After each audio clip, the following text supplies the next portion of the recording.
I found my daughter's wedding invitation in the trash, not torn up, not crumpled, just tossed, like a receipt for something she'd already decided wasn't worth keeping.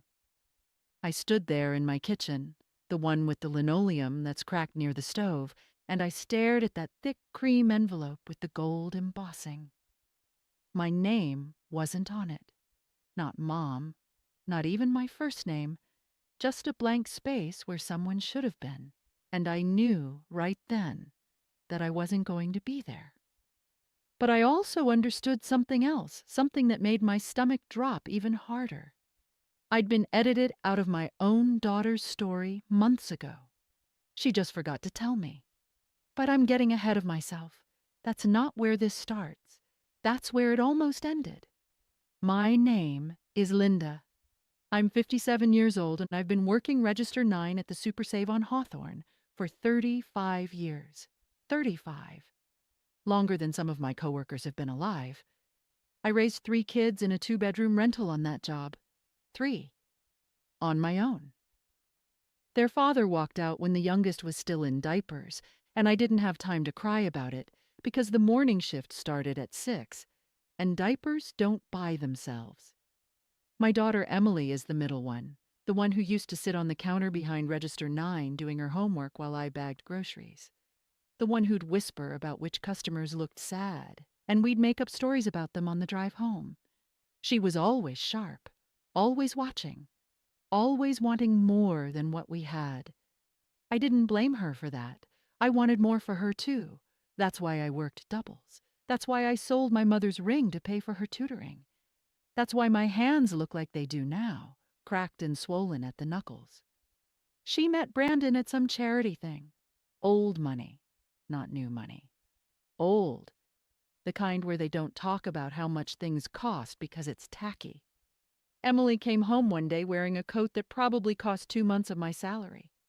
She laughed different, walked different, started calling my apartment quaint in that tone. You know the one. The first crack was small. We were at the diner by the highway, the one with the orange booths that stick to your thighs in summer. She was picking at a salad, pushing croutons around like they offended her. She looked at my hands, resting on the table, and said, "Mom, have you ever thought about doing something else with your life?" I should have heard it then. The distance. Like she was already looking at me from a balcony I wasn't allowed on. But I made excuses. She's stressed. She's adapting. She's in love. Love makes people stupid. God knows I was stupid once. Then came the engagement party. She called me on a Tuesday. She usually only called on Sundays. Quick 5 minutes before she had to be somewhere fabulous. Her voice was tight, too bright, like a rubber band stretched to breaking. "Mom, I need to ask you something, and I need you to not be upset." My stomach did that drop, the one like when the register drawer won't open and there's a line behind you. Brandon's family is traditional, very particular about appearances. A pause. And I just think, for this one event, it might be better if you weren't there. I waited. Surely there was more. There wasn't. "What do you mean, sweetie?" I heard her breathe. "They're going to be taking photos for the society page and, Mom, Brandon's mother already asked if you worked part-time or full-time," the way she said it. Emily rubbed something her forehead, I imagined. "They notice everything. The clothes, the accents, the forks at dinner. I'm trying to survive over there. I need everything perfect for this one night." And there it was. Not a monster. Something worse. A daughter I recognized afraid, overreaching, desperately clinging to a ledge she wasn't sure she'd earned. That's what made it so hard to hang up without screaming. "I understand," I told her. I didn't. "It's fine," I told her. It wasn't. I went to work the next morning, smiled at customers, didn't cry until I was in my car in the parking lot, gripping the steering wheel until my thumbs went numb.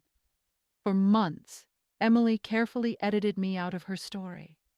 I'd learn later she'd told Brandon's family I was retired, safe, distant, invisible, a woman who'd done her part and gracefully stepped aside, not a cashier, not a woman with cracked knuckles who still clipped coupons.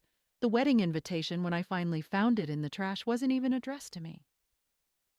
She'd requested one as a keepsake, I think, or she'd meant to send it and lost her nerve. I'll probably never know. Her text, when it came, was 3 sentences. Wedding is June 14th, 4 o'clock, white tie. Please don't feel obligated to come if it'll make you uncomfortable. I know you don't have anything appropriate to wear. I read it 40 times, kept waiting for the punchline. It never came. I didn't go, obviously. I spent that Saturday in my apartment with the windows open. A sea was broken again. I wore my old blue house dress with the faded flowers. Made a pot of coffee I didn't drink. Sat listening to the neighbors' kids shouting in the courtyard, thinking about Emily at 3 years old, crying because she couldn't tie her shoes, and how I'd knelt on that same linoleum and showed her over and over until she got it right. Around 6, the light turned that gold color that makes everything look nostalgic even when it hurts. Then 3 knocks at my door. Polite. Firm. Not the buzzer. The actual door. I wasn't expecting anyone. I almost didn't answer. I opened it. A man in a tuxedo. Not a rental, the real thing. Tailored. Silver hair swept back, eyes warm and sharp, and familiar in a way my chest felt before my brain caught up. He looked at me. Really looked. The way almost nobody does anymore. "Linda," he said, "you still have the same eyes." I didn't know him. Not at first. Then I did. And the floor tilted. 30 years ago, he was a skinny college kid who came into my store every night for a month. Always the same. Bread, tuna, the cheapest soup. He'd count change in pennies and dimes, and his hands shook. One night, he was $2 short. He looked like he might cry. I didn't think I pulled $2 from my own purse, slid it in the drawer, bagged his groceries. He tried to pay me back. I told him to pay it forward. He came back the next week. I'd started saving slightly bruised bananas from the back for the broke college kids who came through looking half dead from stress. I gave him the employee discount on deli meat, about to expire. We talked. He was studying engineering, sleeping in his car some nights his parents had cut him off for choosing the wrong major. I packed him an extra sandwich from home a few times. Nothing big, just something. Because I knew what hungry felt like. Then he graduated. Got a job. Life moved on. I forgot about him the way you forget about rain after the sun comes out. His name was Richard Hall, the father of the man my daughter was marrying. He stepped into my apartment. Not pushy, just certain.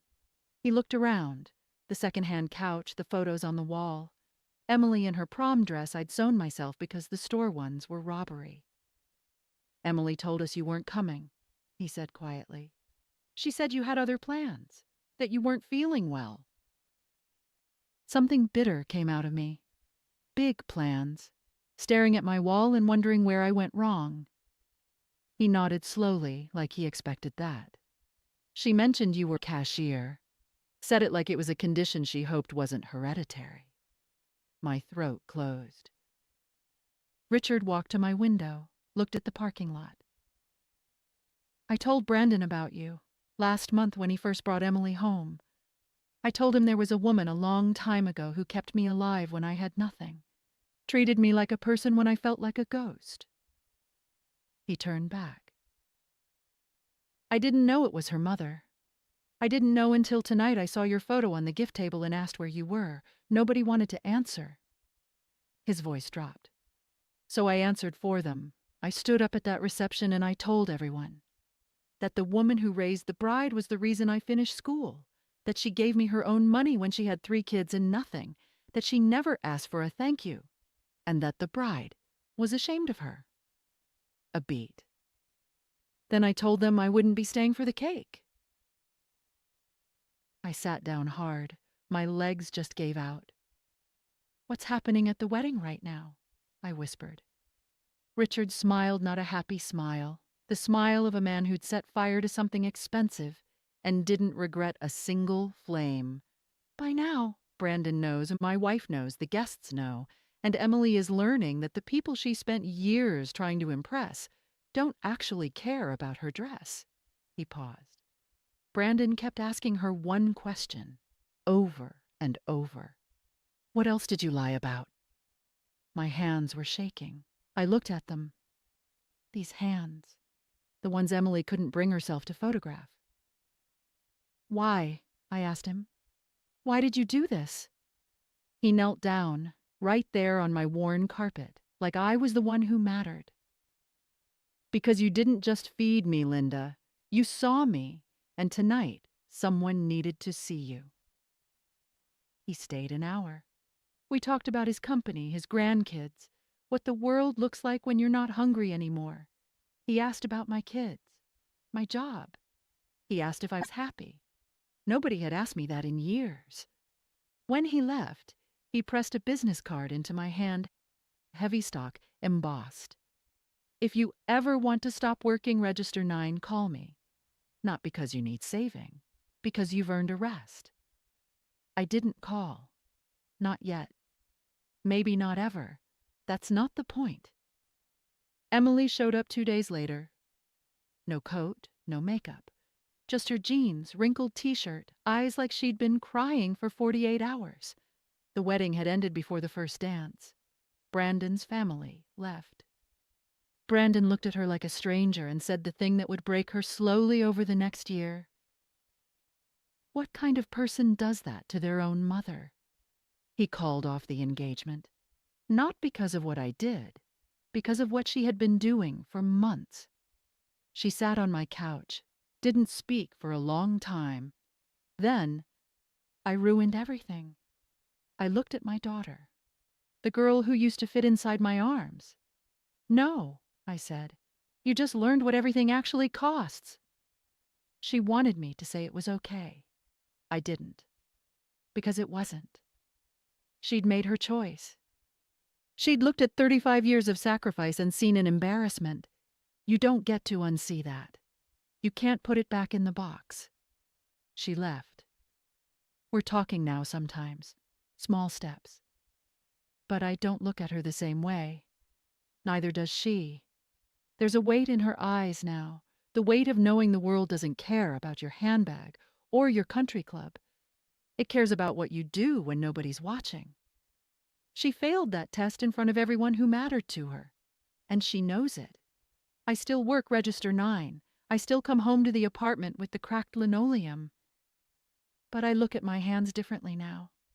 Last week, a college girl came through my line, counting change, $2 short, nervous, embarrassed. She opened her mouth to apologize, and I was already sliding the money into the drawer. Her eyes filled instantly. For a second, I saw Richard again, 20 years old, shaking hands, soup can on the belt. Funny how the smallest kindness can survive longer than the people who tried to bury it.